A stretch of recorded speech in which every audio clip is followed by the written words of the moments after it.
വന്നപ്പോൾ ലോക്ക്ഡൌൺ ആയി. PPE kit ലഭ്യമല്ല.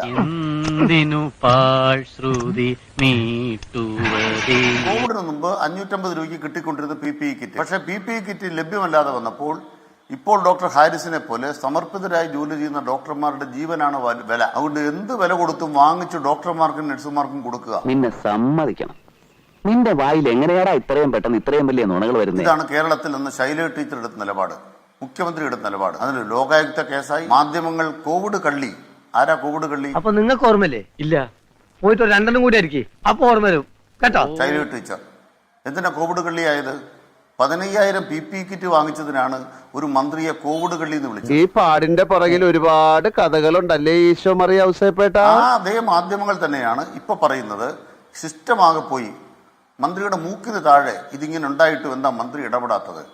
ഇടപെട്ട മന്ത്രിയെ നിങ്ങൾ എങ്ങനെ കൈകാര്യം ചെയ്യും? ആരുടെയെങ്കിലും ഒക്കെ പുറത്ത് കുതിര കയറാൻ തുടങ്ങുന്ന അസുഖം ഉണ്ടല്ലോ, അത് നിങ്ങൾക്ക് ഈയിടെ വളരെ കൂടുതൽ. എങ്ങനെ ശൈലജ ടീച്ചറെ കൈകാര്യം ചെയ്തു? ആ ശൈലജ ടീച്ചറെ കോവിഡ് കള്ളി എന്ന് പറഞ്ഞ് വടകര മുഴുവൻ ഇവിടെ ക്യാമ്പയിൻ നടത്തിയില്ല. ഒരുപാട് കള്ളങ്ങൾ കൊണ്ട് പുതിയൊരു വിശദീകരണം ഇനി ഇവിടെ വേണ്ട. ആലോചിച്ച് നോക്കൂ, എത്ര നിന്ദ്യവും നികൃഷ്ടവുമായ മനോഭാവമാണ് നമ്മുടെ നാട്ടിലെ ആളുകൾക്ക്, ഒരു കൂട്ടം ആളുകൾക്ക്. എന്തിനാണോ ഇവരൊക്കെ അകത്തോട്ട് പറഞ്ഞു വിടുന്നത്? അവിടുന്ന് എന്തെങ്കിലും കൊടുത്ത് പറഞ്ഞു വിട്ടുകൂടെ? നിപ്പ പോലൊരു രോഗത്തിൽ നിന്നും ആ ആദ്യത്തെ രോഗിയെ മോചിപ്പിച്ച ചരിത്രമാണ് ഇപ്പൊ മലപ്പുറത്ത് ആരോഗ്യ സംവിധാനത്തിലുള്ളത്. കൃഷ്ണവിലാസം ബഹിർദമല്ല, വലിയ വെടി ചെറിയ വെടി വെടി വഴിപാടാണല്ലേ. ഈ സർക്കാർ ആശുപത്രികളെ കുറിച്ചിട്ട് ഞാൻ വ്യക്തിപരമായി ജീവിതത്തിൽ ഒരിക്കൽ ഒഴിച്ച് ബാക്കി മുഴുവൻ സമയവും നാളിതുവരെ എൻ്റെ ഓർമ്മയിൽ ഞങ്ങൾ സർക്കാർ ആശുപത്രിയിൽ മാത്രം പോകുന്ന ഒരാൾ. ഒരിക്കൽ മാത്രം ഒരു സർജറിക്ക് മാത്രം സ്വകാര്യ ആശുപത്രി. അവൻ എന്തിനുള്ള പുറപ്പാടാണെന്ന് മനസ്സിലാവുന്നു. അതുകൊണ്ട് സർക്കാർ ആശുപത്രികൾ മുഴുവൻ മോശമാണെന്നുള്ള അഭിപ്രായമില്ല.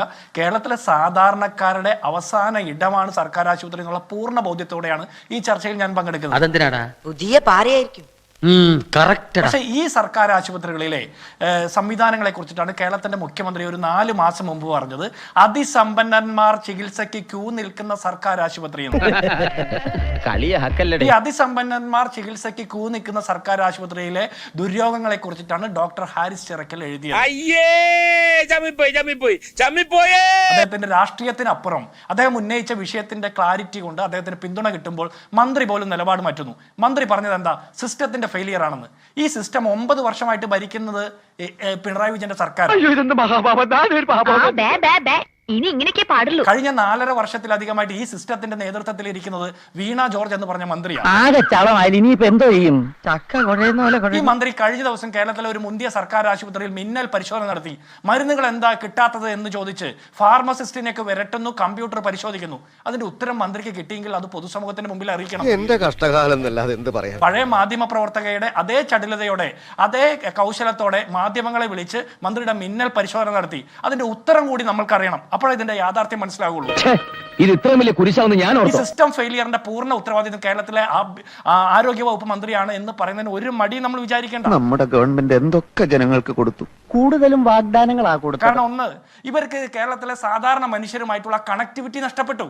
അതിന്റെ ഭാഗമാണിത്. ഈ തെരഞ്ഞെടുപ്പിൽ എന്റെ പാർട്ടി ജയിക്കുന്ന കാര്യം ഈ കേരളത്തിലെ സർക്കാർ ആശുപത്രിയുടെ ലിഫ്റ്റ് കേടാകുമ്പോൾ അതിൽ CPIയുടെ ലോക്കൽ സെക്രട്ടറി ആയിരുന്ന മനുഷ്യൻ 10-21 മണിക്കൂർ അതിൽ പെടുന്നത്. അയാളുടെ നല്ല ഭാഗ്യം കൊണ്ട് അയാൾ മരണപ്പെടാതെ രക്ഷപ്പെടുന്നു. ന്യായമാണെന്ന് തോന്നുന്നുണ്ടോ? ആംബുലൻസിൽ പീഡിപ്പിക്കപ്പെടുന്നു, ICUവിൽ പീഡിപ്പിക്കപ്പെടുന്നു. ICUവിൽ പീഡിപ്പിക്കപ്പെട്ട ആ പെൺകുട്ടിയോടൊപ്പം നിന്ന ഹെഡ് നഴ്സിനെ ഇടുക്കിയിലേക്ക് ട്രാൻസ്ഫർ ചെയ്തുകൊണ്ടാണ് സർക്കാർ മാതൃക കാണിച്ചത്. വിജയാഹ്ലാദത്തോടെ നിങ്ങൾ കഴിക്കുന്ന ഭക്ഷണത്തിന് എത്ര പാവപ്പെട്ടവരുടെ കണ്ണീരിന്റെ രുചിയുണ്ടെന്ന് ഓർത്തിട്ടുണ്ടോ? ഹൈക്കോടതി അനുകൂല ഉത്തരവുമായിട്ട് വന്നപ്പോൾ കോഴിക്കോട് മെഡിക്കൽ കോളേജിന്റെ വരാന്തയിൽ 6 ദിവസമാണ് ആ കസേര ഇരുത്തിയത് ആ പാവപ്പെട്ട ഹെഡ് നഴ്സിനെ. ഇതാണ് ഇവരുടെ സ്ത്രീ സുരക്ഷ. ഓരോന്നും നമ്മൾ നോക്കുക. മെഡിക്കൽ സർവീസ് കോർപ്പറേഷന്റെ മറവിൽ നടത്തിയ കോടിക്കണക്കിന് രൂപയുടെ അഴിമതി, ഏകദേശം 1600 കോടി രൂപയുടെ കാലാവധി കഴിഞ്ഞ മരുന്നുകൾ കേരളത്തിലെ സാധാരണക്കാരെ കൊണ്ട് തീറ്റിച്ചു എന്നാ പറയാ.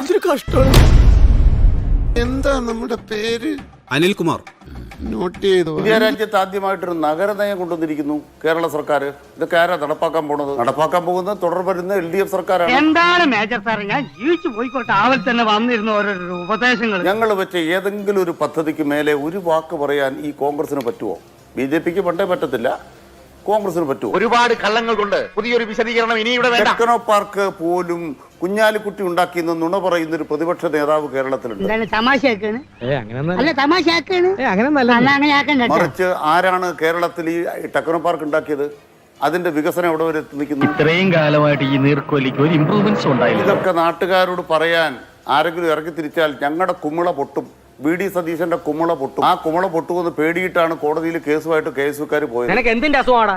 രാവിലെ ഇന്ന് ഗോതമ്പ് ദോശ കുത്തുന്നു. ആ കേസിലെ ഹൈക്കോടതി ഇപ്പോഴത്തെ വിധി നിയമപരമായി നിലനിൽക്കുന്നതല്ല. ആ കേസിൽ ഒരു വാചകം എഴുതിയിട്ടുണ്ട് കോടതി. ഈ പരാതിക്കാർക്ക് ലോക്കൽ സ്റ്റാൻഡ് ഉണ്ടോ ഇല്ലെന്ന ഞങ്ങളുടെ അഭിപ്രായം. കുടിച്ച് താടിയും തടവി വെറുതെ അഭിപ്രായം പറയൂ.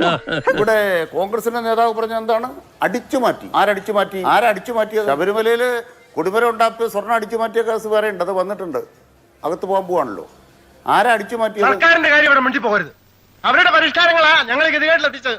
ഞാൻ തലയുയർത്തി നിൽക്കുന്നതിന് കാരണം എന്താ അറിയോ? കേരളത്തിലെ സർക്കാരിന്റെ ദുരിതാശ്വാസ നിധിയിലേക്ക് പണം കൊടുക്കരുതെന്ന് പറഞ്ഞപ്പോൾ ആരാ പണം കൊടുത്തത്? ഇടതുപക്ഷ ജനാധിപത്യങ്ങളുടെ പ്രവർത്തകന്മാരും ഞങ്ങളുടെ പാർട്ടി അംഗങ്ങളും ഞങ്ങളുടെ കമ്മിറ്റികളും എത്ര കോടി കൊടുത്തെന്നറിയോ? തള്ളി ഇവിടം വരെ കൊണ്ടുവന്നില്ലേ? ഇനി തള്ളല്ലേ, താങ്ങൂ. ഇപ്പൊ ഈ ഏറ്റവും അവസാനം വരുന്ന ഈ വയനാടുമായി ബന്ധപ്പെട്ട് ഏതാണ്ട് 100 കോടി രൂപ CPM കൊടുത്തിട്ടുണ്ട്. CPMന്റെ ഘടകങ്ങൾ, വർഗബഹിന സംഘടന. ഞങ്ങൾ 100 കോടിയോളം അങ്ങോട്ട് കൊടുത്തെന്ന് മാത്രമല്ല, DYFക്കാർ 20 കോടി പിരിച്ചു കൊടുത്തു. ആ ഞങ്ങളെ കുറിച്ചാണ്. സർക്കാരിന്റെ സമ്പത്ത് ദുർവ്യയം ചെയ്യുന്നു, പാർട്ടിക്കാർക്ക് വേണ്ടി അടിച്ചു മാറ്റുന്നു. ആരാ പറഞ്ഞുകൊണ്ടിരിക്കുന്നത്? വയനാട്ടിൽ കാശ് പിരിക്കാൻ വേണ്ടി സ്വന്തമായിട്ടൊരു ആപ്പ് ഉണ്ടാക്കി KPCC. ആ ആപ്പ് വിഴുങ്ങി.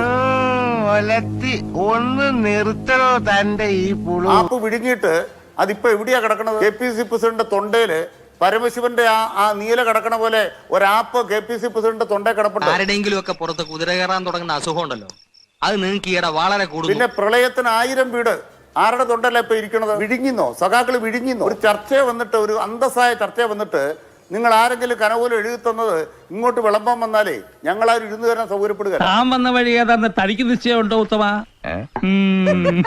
ഈ മുണ്ട് മുറുക്കി ഉടുക്കാൻ പറഞ്ഞത് AK ആന്റണിയാണ് ആദ്യം പറഞ്ഞത്. ശരിയൊക്കെയാണ്. അതിനു മുമ്പത്തെ നയനാർ മന്ത്രിസഭയുടെ സമയത്ത് സകലമാന നികുതിയും കളക്ട് ചെയ്ത് കൊള്ളയടിച്ചിട്ട് പോയതിനു ശേഷം വന്ന സർക്കാരിന് ശമ്പളം കൊടുക്കാൻ പോലും ബുദ്ധിമുട്ടിയ കാലത്ത് പറഞ്ഞ സ്റ്റേറ്റ്മെന്റ് കേട്ടോടാ. അതിനുശേഷം ഈ മുണ്ട് മുറുക്കി ഉടുക്കൽ സ്ഥിരമായി പറയുന്ന 2 ആളുകളുണ്ട്. ഒന്ന് തോമസ് ഐസക്കും, 2 KN ബാലഗോപാലുവ. രണ്ടും പിണറായി വിജയന്റെ 1ഉം 2ഉം സർക്കാരിലെ ധനകാര്യമന്ത്രിമാരാ. എത്രയോ വട്ടം അവർ പറഞ്ഞതിന്റെ തെളിവുകൾ ഞാൻ ഹാജരാക്കണം. അപ്പൊ അവര് പറഞ്ഞ മുണ്ട് മുറുക്കി ഉടുക്കല് വേറെ എന്തെങ്കിലും സാധനമാണോ? ഉണ്ടല്ലേ? അപ്പോ AK ആന്റണി പറഞ്ഞ മുണ്ടിനെ കുറിച്ച് മാത്രമേ അനിൽകുമാർ കേട്ടിട്ടുള്ളൂ. ഞാൻ പറയട്ടെ അനിൽകുമാർ, അസ്വസ്ഥമാണ്. നിങ്ങൾ ഇതൊക്കെ പറഞ്ഞാലും നിങ്ങളോ ഞാനോ പറയുന്നത് ശരിയെന്ന് പൊതുസമൂഹം തീരുമാനിക്കട്ടെ, നിങ്ങളുടെ സഖാക്കന്മാർ തീരുമാനിക്കട്ടെ. നിങ്ങൾ എത്ര ആക്ഷേപിച്ചാലും എത്ര കളിയാക്കിയാലും നിങ്ങളുടെ സഖാക്കന്മാർ തീരുമാനിക്കട്ടെ. ഞങ്ങൾ പറയുന്നതാണ് ശരിയെന്ന് തെരഞ്ഞെടുപ്പിലൂടെ മാത്രമല്ലേ തെളിയിക്കാൻ ഞങ്ങൾക്ക് പറ്റുള്ളൂ. അല്ലെങ്കിൽ പിന്നെ എപ്പോഴാ തെളിയിക്കാൻ പറ്റുക? നിങ്ങൾ എന്തായാലും സമ്മതിച്ചു തരില്ല. എവിടെ ഇതൊരു നടക്ക് പോണ ലക്ഷണില്ല. ഞാൻ ഇവന്റെ 2 വാങ്ങിച്ചിട്ടേ പോവുള്ളൂ. ഇനി നിങ്ങൾ പറയുന്ന പ്രോഗ്രസ് റിപ്പോർട്ട്, അനിൽകുമാർ, നിങ്ങളുടെ പ്രോഗ്രസ് റിപ്പോർട്ട് എന്താ? ശബരിമലയിലെ സ്വർണ്ണക്കൊള്ള അറിഞ്ഞിട്ട് 6 വർഷക്കാലം സംരക്ഷിച്ചതോ? അതിനുശേഷം ആഗോള സംഗമം നടത്തി അതിന്റെ പേരിലും കോടികൾ കൊള്ളയടിച്ചതോ? അവിടെ മേടിച്ച കിടക്ക വരെ അടിച്ചു മാറ്റി കൊണ്ടുപോയതോ? ഊരാളുങ്കൽ സൊസൈറ്റിയെ മറയാക്കിക്കൊണ്ട് നിരന്തരം ടെൻഡർ ഇല്ലാതെ പദ്ധതികൾ കൊടുത്ത് കോടികൾ കൊള്ളയടിച്ച് CPMന്റെ പ്രചരണത്തിന് പണം ആർജിക്കുന്നു. നിന്നെ ഇതിനൊന്നും കൊള്ളുകയില്ലെന്ന് നീ വീണ്ടും വീണ്ടും തെളിയിച്ചിരിക്കുകയാണ് എന്റെ വിജയം. പിൻവാതിൽ നിയമനം, ധൂർത്ത്, അഴിമതി, കുടുംബശ്രീ ക്യാൻറ്റീൻ മുതൽ യൂണിവേഴ്സിറ്റിയിലെ പ്രൊഫസർ തസ്തികയിൽ വരെ സഖാക്കന്മാരുടെ ഭാര്യമാരെ തിരികെ കയറ്റുന്ന പിൻവാതിൽ നിയമനം. അതാണ് നിങ്ങളുടെ progress report. PPE kit purchase ചെയ്തതിൽ 1000 കോടി, മെഡിക്കൽ സർവീസ് കോർപ്പറേഷന്റെ 1200 കോടി, കാലാവധി കഴിഞ്ഞ മരുന്ന് തിരിച്ച 1650 കോടി രൂപയുടെയൊക്കെ അഴിമതി നടത്തിയതാണ് നിങ്ങളുടെ പ്രോഗ്രസ് റിപ്പോർട്ട്. ആശുപത്രി ഇടിഞ്ഞ് രോഗികൾ മരിക്കുന്നത് അതാണോ? ശസ്ത്രക്രിയയ്ക്ക് ഉപകരണങ്ങളില്ലാതെ ശസ്ത്രക്രിയ മാറ്റിവെക്കപ്പെടുന്നു. കേരളം ഭരിക്കുന്ന CM ഇങ്ങനെ ഒരു കോമാളിയാ വരുന്നത്. 6 ദിവസക്കാലം നോക്കാൻ ആളില്ലാതെ മരിച്ച വേണുവിന്റെ മരണമൊഴി, ഈ കഴിഞ്ഞ ദിവസം മരിച്ച നവജാത ശിശുവിന്റെ മരണം, കൈക്ക് പരിക്കേറ്റിയെന്ന കുട്ടിയുടെ കൈ മുറിച്ചു മാറ്റുന്നത്, കാലിന് പരിക്കേറ്റിയെന്ന ആളുടെ നാവ് മുറിച്ചു മാറ്റുന്നത്, വയറ്റിൽ കത്രിക വെച്ച് കൊടുത്തു വിട്ടുന്നത്, മരുന്ന് ക്ഷാമം, ഇതൊക്കെയാണോ നിങ്ങളുടെ പ്രോഗ്രസ് റിപ്പോർട്ട്? വിദ്യാഹ്ലാദത്തോടെ നിങ്ങൾ കഴിക്കുന്ന ഭക്ഷണത്തിന് എത്ര പാവപ്പെട്ടവരുടെ കണ്ണീരിന്റെ രുചിയുണ്ടെന്ന് ഓർത്തിട്ടുണ്ടോ? സർക്കാരുകൾ ഭരിക്കുമ്പോൾ കുറവുകൾ സംഭവിക്കും. പക്ഷെ ഈ കുറവുകൾ ഒന്നും സമ്മതിക്കാതെ അതൊക്കെ സിസ്റ്റത്തിന്റെ തലയിൽ വെച്ച് കെട്ടിയിട്ട് നേട്ടങ്ങൾ മാത്രം നിങ്ങളുടേതാണ്, നിങ്ങൾ മാത്രമാണ് 1ാം നമ്പർ എന്ന് പറയുന്ന ആ പരിപാടിയുടെ പേരാണോ ഈ പ്രോഗ്രസ് റിപ്പോർട്ട്? നമ്മുടെ ഗവൺമെന്റ് എന്തൊക്കെ ജനങ്ങൾക്ക് കൊടുത്തു? കൂടുതലും വാഗ്ദാനങ്ങളാ കൊടുത്തത്. ഇനി ഞാനൊരു കാര്യം ചോദിക്കട്ടെ, നിർമ്മാണ തൊഴിലാളികൾക്ക്, കർഷക തൊഴിലാളികൾക്ക്, കെട്ടിട നിർമ്മാണ തൊഴിലാളികൾക്ക്, അതുപോലെ മോട്ടോർ തൊഴിലാളികൾക്കൊക്കെ ക്ഷേമനിധികൾ കൊടുക്കാതായിട്ട് 1.5 വർഷത്തിലധികമായി. നിങ്ങൾക്ക് മറുപടി ഉണ്ടോ? അതിലും ബഹുഭൂരിപക്ഷം CPMകാരാ. നിങ്ങൾക്ക് മറുപടി ഉണ്ടോ? മറുപടി ഇല്ലല്ലോ. ഇനി ഞാൻ ചോദിച്ചത്, നവകേരള സർവേയുടെ പേരിൽ നിങ്ങൾ നടത്തിയ രാഷ്ട്രീയ പ്രചരണത്തിന് കേരളത്തിന്റെ പൊതുഖജനാവിൽ നിന്ന് 20 കോടി രൂപ ചെലവഴിച്ചത് നൈതികമായി, ധാർമ്മികമായി, നിയമപരമായി തെറ്റാണ്. അതിനെക്കുറിച്ച് താങ്കൾക്ക് മറുപടിയില്ല. അപ്പൊ താങ്കൾ പറയാ ശബരിമലയിൽ ജയിലിൽ പോകാൻ പോകുന്നവർ, കൊടിമരത്തിന്റെ പേരിൽ ജയിലിൽ പോയവർ ആരാ? ആ പത്മകുമാർ ആരാ? വാസു ആരാ? ഇതൊക്കെ ആരാ? അനിൽകുമാറെ, പെടവച്ചെന്നാലുണ്ടല്ലോ പൂക്കൃത്രം കാണിച്ചേ പോരാ, പിന്നെ എന്താ ഉരുണ്ട് കളിക്കുക? കോൺഗ്രസിന്റെ KPCC മെമ്പർമാരല്ലോ, CPM നേതാക്കന്മാരല്ലേ? ആ കാര്യത്തിൽ മറുപടി പറഞ്ഞിട്ട് പോകാൻ പോകുന്നവരുടെ ആ ജാതകം തിരയാൻ പോയാൽ കിട്ടിയല്ലോ, കിട്ടി. ഓക്കെ, ഒരു 6 ഇഞ്ച് നീങ്ങി ഒരു ചുവന്ന സ്വിച്ച് കാണുന്നുണ്ടോ? കാണുന്നുണ്ട്. ഈ സ്വിച്ചിന്റെ കാര്യമാണ്. സ്വിച്ച് അമർത്തിയോ? അമർത്തി.